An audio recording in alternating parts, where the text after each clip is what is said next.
রব্বিল আলামিন ওয়াসসালাতু ওয়াসসালামু আলা আশরাফিল আমবিয়া ওয়াল মুরসালিন ওয়া আলা আলিহি ওয়া সাহবিহি আজমাইন। আউযু বিল্লাহি মিনাশ শাইতানির রাজীম। বিসমিল্লাহির রহমানির রহিম। ওয়া মান আহসানু কাওলাম মিম্মান দাআ ইলাল্লাহি ওয়া আমিলা সালিহান ওয়া ক্বালা ইন্নানি মিনাল মুসলিমিন। সাদাকাল্লাহুল আযীম। বাংলাদেশ ইসলামী ছাত্র শিবিরের কেন্দ্রীয় সদস্য সম্মেলনের আজকের এই সোহাদা সেশনের একান্ত স্নেহাস্পদ সভাপতি এবং আজকের সম্মানিত রৌনক বখশ মেহমান জামাত ইসলামী বাংলাদেশের সম্মানিত নায়েবে আমির আমার শফিক উস্তাজ শেখুল হাদিস মুফাসসির কুরআন হযরতুল আল্লাম মাওলানা আবুল কালাম মোহাম্মদ ইউসুফ আতালাল্লাহু উমরাহু ওয়া বারাকাল্লাহু ফি হায়াতি। ইসলামী ছাত্র শিবিরের নেতৃবৃন্দ এবং উপস্থিত সদস্য ভাইরা, আসসালামু আলাইকুম ওয়া রাহমাতুল্লাহি তাআলা ওয়া বারাকাতুহু। ইসলাম একটি মুকাম্মাল নিজামে হায়াত, একটি পরিপূর্ণ জীবন ব্যবস্থা। আর এই জীবন ব্যবস্থা প্রতিষ্ঠার জন্য এসেছিলেন আম্বিয়া আলাইহিমুসসালাম। আল্লাহর পক্ষ থেকে তারা এই জীবন ব্যবস্থা প্রতিষ্ঠার কাজে নিয়োজিত ছিলেন এবং এই কাজ করতে গিয়ে অনেক নবীকে শহীদ হতে হয়েছে, কারাবরণ করতে হয়েছে, তাদেরকে দেশান্তরিত হতে হয়েছে, হিজরত করতে হয়েছে, জীবিত অবস্থায় কাউকে করাত দিয়ে চেরা হয়েছে এবং এই সব ঘটনার মধ্য দিয়ে ইসলাম তার সামনের দিকে লক্ষ্যপানে এগিয়ে গেছে। তার মানে হচ্ছে যে গাছ যখন শুকিয়ে যায় সারের অভাবে, তখন তার গোড়ায় যদি পানি দেওয়া যায়, সার দেওয়া যায়, তাহলে গাছ সজীব এবং প্রাণবন্ত হয়ে ওঠে। অনুরূপভাবে ইসলাম একটি বৃক্ষের মতো। এই বৃক্ষটি যখন শুকিয়ে যায়, অর্থাৎ এর অগ্রযাত্রা যখন ব্যাহত হতে থাকে, বাধাগ্রস্ত হতে থাকে, তখন এর গোড়ায় সারের প্রয়োজন হয়, পানির প্রয়োজন হয়। আর সেই সার আর পানি হচ্ছে শাহাদাতের রক্ত, শহীদের রক্ত। সর্বপ্রথম এই পথে রক্ত দিলেন হযরতে সুমাইয়া রাদিয়াল্লাহু তাআলা আনহা থেকে শুরু করে সাহাবায়ে কেরাম, তাবিন, তাবে তাবিন, আইম্মায়ে মুজতাহিদিন, সালফে সালিহিন, অনেকেই এ পথে রক্ত দিয়েছে। বর্তমান শতকে আল্লাহর দ্বীনকে প্রতিষ্ঠার জন্য শহীদি কাফেলা ইসলামী ছাত্র শিবির, তাদের মধ্য থেকে 120 জন, একটি 120 জনের একগুচ্ছ রক্তগোলাপ ছাত্র শিবিরের পক্ষ থেকে আল্লাহ তাআলার দরবারে শাহাদাতের নজরানা পেশ করা হয়েছে। আমরা আল্লাহর কাছে দোয়া করি এই শাহাদাতের নজরানা আল্লাহ কবুল করে যেন এই জমিনে তার দ্বীন প্রতিষ্ঠার পথকে সুগম করে দেন। শাহাদাত এই শব্দটি ইসলামের পরিভাষায় একটি গুরুত্বপূর্ণ পরিভাষা এবং অত্যন্ত মর্যাদা সম্পন্ন পরিভাষা। আল্লাহর জমিনে যারা আল্লাহর দ্বীন কায়েম করতে চায় এবং এই পথে যারা রক্তচক্ষু উপেক্ষা করে যারা সামনের দিকে আগায়, শাহাদাত সম্পর্কে তাদের ধারণা থাকা উচিত যে শাহাদাত জিনিসটা কি। এটি হচ্ছে আল্লাহর পথের পথিক। যারা এই পথের যারা সৈনিকের দায়িত্ব পালন করেন, তাদের মানুষদের একথা বোঝানো দরকার যে আল্লাহ তাআলার বাণী, নবী করিম সাল্লাল্লাহু আলাইহি সাল্লামের প্রচারিত দ্বীন হচ্ছে আসল সত্য। এর বাইরে যা আছে এর সব কিছু মিথ্যা। যেমন সোশ্যালিজম, ন্যাশনালিজম, কমিউনিজম, সেকুলারিজম, যত মতবাদ আছে সমস্ত মতবাদগুলি মিথ্যা। মানবরচিত সকল মতবাদ সকল বিবেচনায় 100% মিথ্যা এবং বাতিল। সত্য কেবলমাত্র ইসলাম। এই কথাটি মানুষদেরকে বোঝাতে হবে। সেই জন্য আল্লাহ তাআলা বলছেন, ওমান আহসানু কাওলাম মিম্মান দাআ ইলাল্লাহি ওয়া আমিলা সালিহান ওয়া ক্বালা ইন্নানি মিনাল মুসলিমিন। আল্লাহ তাআলা বলেন, ওর থেকে ভালো কথা আর কার হতে পারে যে বলে যে যে ব্যক্তি ঈমান আনে এবং আমলে সালেহ করে, নেক কাজ করে এবং ঘোষণা করে যে আমি মুসলমানদের একজন, আমি মুসলমান এটা নয়, আমি মুসলমানদের একজন। এই আয়াত নাজিল হয়েছে নবী করিম সাল্লাল্লাহু আলাইহি সাল্লামের মক্কি জিন্দেগীর ওই সময়, যখন খাব্বাব, খোবায়েব, আম্মার, সুমাইয়া এরা যখন মার খাচ্ছিলেন, তাদেরকে যখন শহীদ করা হচ্ছিল, তাদেরকে যখন উত্তপ্ত ময়দানে বালুকা রাশির উপরে শোয়ায় রেখে যখন লোহার রড দিয়ে পিটানো হতো, সেই সময় এই আয়াত নাজিল হয়। তার মানে হচ্ছে এই সাহাবায়ে কেরাম তারা গিয়ে অন্যকেই দাওয়াত দিতেন যে তোমরা যা, আমি ঈমান এনেছি, আমলে সালেহ করি, এবং তোমরা যাদেরকে পেটাও আমি তাদের একজন মুসলমান, আমি বেলালদের একজন, আমি আম্মারদের একজন, আমি সুমাইয়াদের একজন, এভাবে আমি মুসলমানদের একজন। এই কথা বলতে তারা পিছপা হয় না, সাহসের সাথে এই কথা বলে। আল্লাহ তাআলা বলছেন, ইন্নাল্লাহা আশতারা মিনাল মুমিনিনা আনফুসাহুম ওয়া আমওয়ালাহুম বিআন্না লাহুমুল জান্নাহ, আমি আমার মুমিনের জান এবং মালকে খরিদ করে নিয়েছি, বিনিময় দিয়েছি জান্নাত।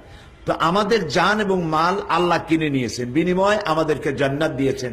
এর অর্থ হচ্ছে যে আমাদের জান মাল আল্লাহর ইচ্ছার বাইরে আমরা কখনো খরচ করতে পারবো না। জান মাল খরচ হবে কার পথে?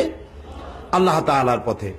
এই পথে সর্বশ্রেষ্ঠ উপহার হচ্ছে শাহাদাত, শ্রেষ্ঠ উপহার আল্লাহর পক্ষ থেকে। এই জন্য শহীদ হতে চাইলেই শহীদ হওয়া যায় না। আল্লাহ তাআলা যাকে শহীদ হওয়ার জন্য বেছে নেন, কেবলমাত্র সেই ব্যক্তিই শহীদ হতে পারে, আর কেউ শহীদ হতে পারে না। আজকে মঞ্চ ভরে গেছে শহীদের আত্মীয় স্বজনরা দিয়ে। এরা হচ্ছেন শহীদের গর্বিত আত্মীয় স্বজন। তারা যে সবর করেছেন, এই সবরের কারণে আল্লাহ তাআলা শহীদদের সাথে জান্নাতে তাদের মিলিত হওয়ার তৌফিক আল্লাহ তাআলা দান করুন। তো আল্লাহ তাআলা পরীক্ষা করে বাছাই করে নেবেন কাকে তিনি শহীদ বানাবেন। এজন্য কোরআনে কারীম বলছে, আহাসিবান নাসু আন ইউতরাকু আন ইয়াকুলু আমান্না ওয়া হুম লা ইফতানুন, লোকেরা ভেবেছে ঈমান এনেছি, এই কথা বললেই আমি তাদেরকে মুমিন বলে সার্টিফাই করব, আর আমি তাদেরকে পরীক্ষা নেব না।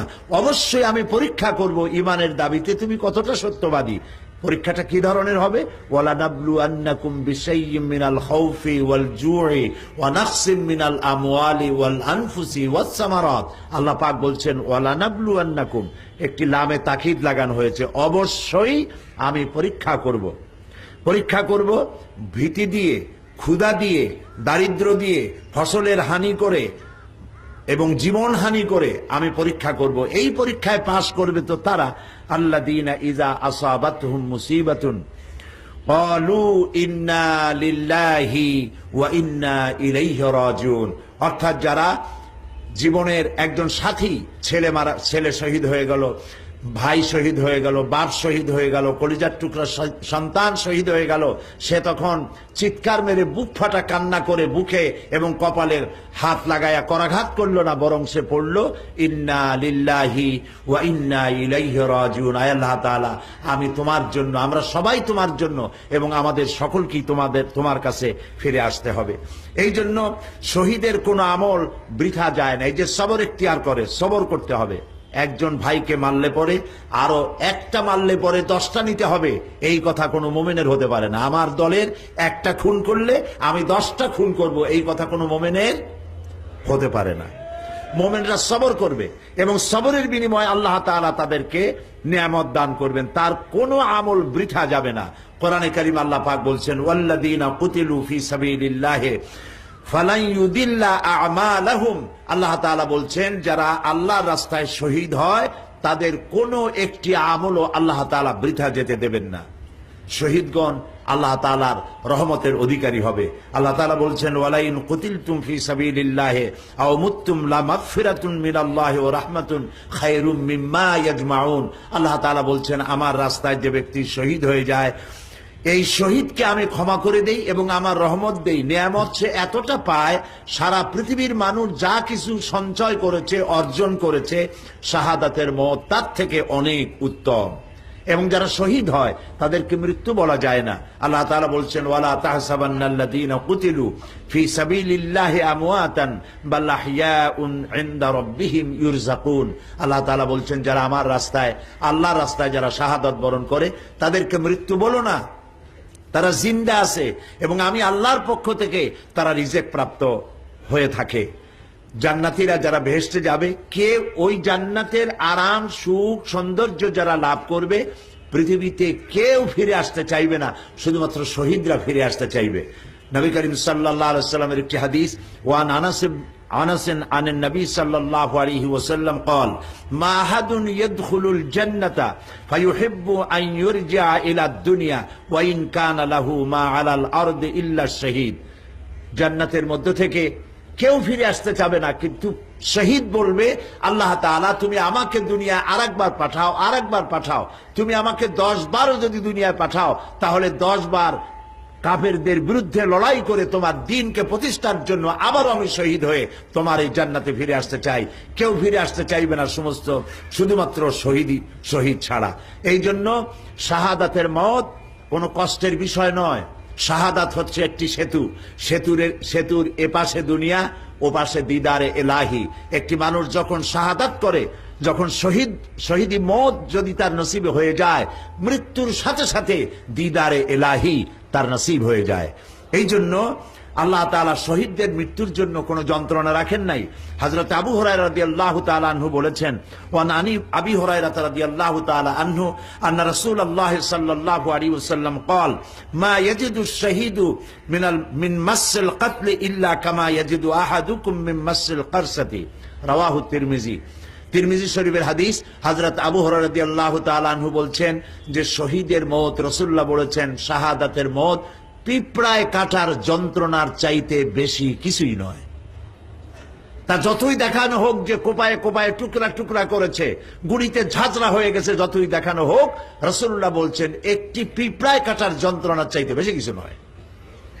এই জন্য হযরত ওমর রাদিয়াল্লাহু তাআলা আনহু দোয়া করতেন আল্লাহর দরবারে, আল্লাহুম্মা রযুকনি শাহাদাতান ফি সাবিলিক ওয়াজআল মাউতি ফি বালাদি রাসূলিক। হে আল্লাহ তাআলা, আমি তোমার কাছে শাহাদাতের মওত চাই, আর আমার মৃত্যু যেন রাসূলের মদিনায় হয়। সাহাবায়ে কেরাম বলতেন যে এটা কেমন দোয়া? উনি রাসূলের মদিনাতুর রাসূলুল্লাহ মরতে চান, আরো শহীদ হতে চান, এখানে কি করে শহীদ হবেন? কিন্তু আল্লাহ তাআলা তার দোয়া কবুল করেছেন এবং মসজিদে নববীর ভিতরেই তিনি আঘাতপ্রাপ্ত হয়েছেন এবং এই আঘাতেই তিনি শাহাদাত বরণ করেছেন। এখন নিয়ত যদি থাকে, শাহাদাতের তামান্না যদি কারো দিলের মধ্যে থাকে, আর মওত যদি জ্বরেও হয়, আল্লাহ রাব্বুল আলামিন তাকে শাহাদাত হিসাবে ধরে নেবেন। এই জন্য এই শাহাদাতের তামান্না যার দিলের মধ্যে নাই, জিহাদের তামান্না যার দিলের মধ্যে নাই, তার মৃত্যু হবে মুনাফিকের মওত। এই মুনাফিকের মওত থেকে আল্লাহ তাআলা আমাদেরকে হেফাজত করুন।